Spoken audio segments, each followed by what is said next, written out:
Hey everybody, it's Chris Clark with DiscGolf.Law. I've got a question for you. Would you rather be injured on a public disc golf course or a private disc golf course? Well, the city or town or county that owns and manages your local public disc golf course likely has immunity from lawsuits that a disc golfer might bring. Governmental immunity is a concept in the United States where government entities can avoid liability from certain types of lawsuits. For instance, local municipalities and city governments generally enjoy some sort of immunity in tort lawsuits. Legally speaking, a tort is simply an act or omission that causes legal harm to a person or property. Negligence is the most common basis for tort lawsuits. The failure to use a level of care that a reasonable person would have exercised under the same circumstances. I'm going to give you two quick examples from recent disc golf history where the issue of governmental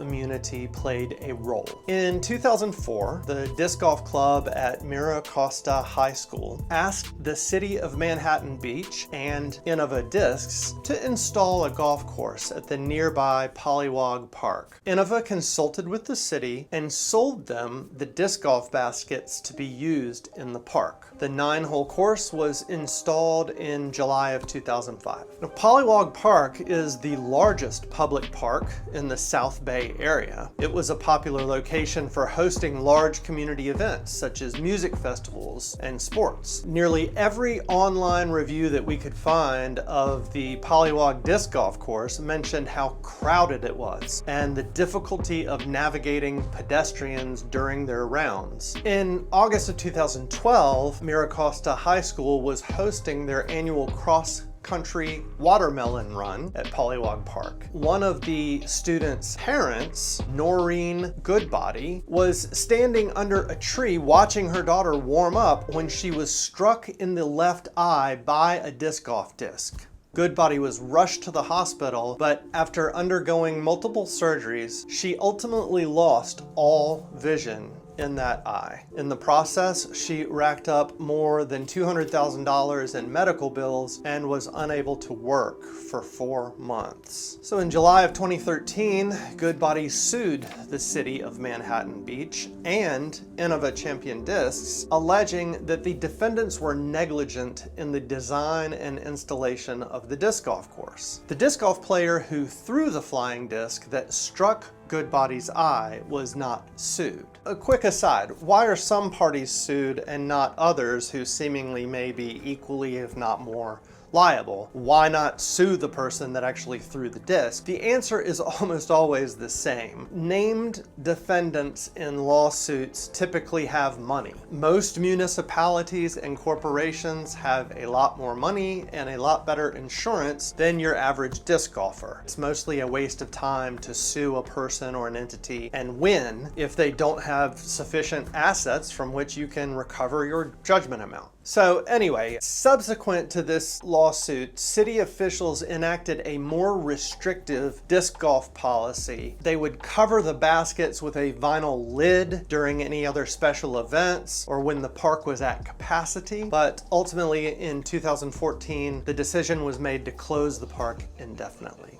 Goodbody's lawyers in her lawsuit, their main argument was the course should not have been installed in a busy, crowded, mixed-use park. In October of 2015, the city of Manhattan Beach ended up settling with Goodbody for $3 million. The majority of the settlement was paid by the city's risk management group policy, which it shared with other Southern California cities. Now, there are reasons why municipalities, who often have immunity from tort lawsuits, still carry liability insurance. We'll save those for another day. Our second example comes from Texas. If a municipality gives permission to enter its premises for recreation, the municipality does not assure that the premises are safe for that purpose or assume responsibility for any injury caused by any act of the person to whom that permission is granted. Interestingly, disc golf is specifically defined in the statute as a form of recreation. The purpose of this statute is clearly to shield governmental entities from liability for recreational activities. On September 18th, 2015, the Texas Supreme Court ruled the city of Diboll, Texas, could not claim governmental immunity after a grandmother tripped and fell over a hollow pipe protruding from a sidewalk while she was leaving her granddaughter's soccer game at a city-owned park. Because the grandmother was not using the park for her own recreational purposes, her case did not fall within one of the recreation exceptions under Texas law, and the city of Diboll was held liable. Many states draw a distinction between whether the government is doing something governmental versus proprietary. Governmental functions, these are generally political or legislative or public in nature and performed for the public good, whereas proprietary functions are activities that are commercial or chiefly for the private advantage of the community. We were able to find at least one case where a court specifically held that a city's maintenance of a golf course was a proprietary function, meaning the municipality was not entitled to governmental immunity the way that it would have been had it been performing a governmental function. Now, critics of governmental immunity say no government, federal, state, or local, should be accorded immunity in any court. Governmental immunity is not a doctrine that is based in the United States Constitution, and some even argue it is inconsistent with the Constitution. Proponents of governmental immunity believe that eliminating governmental immunity would result in far less government accountability and higher taxes due to higher insurance costs. Plaintiffs with legitimate claims against municipalities would have to face off against insurance company lawyers who are motivated by profit, not by justice or fairness. I usually avoid sharing my personal viewpoints or advice when creating this type of content, but allow me to make a quick exception. Playing disc golf involves some inherent risk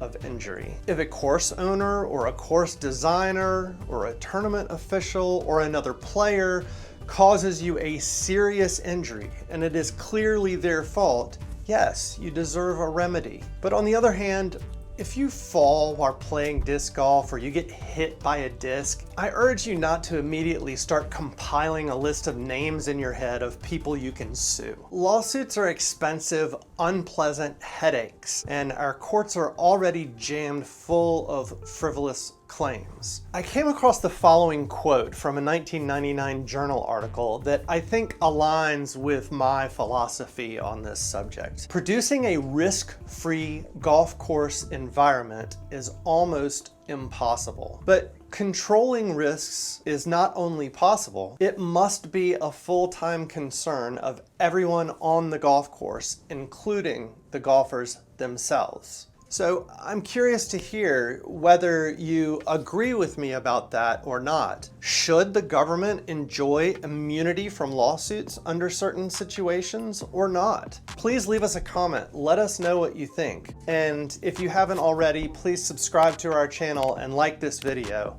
And as always, thanks so much for watching.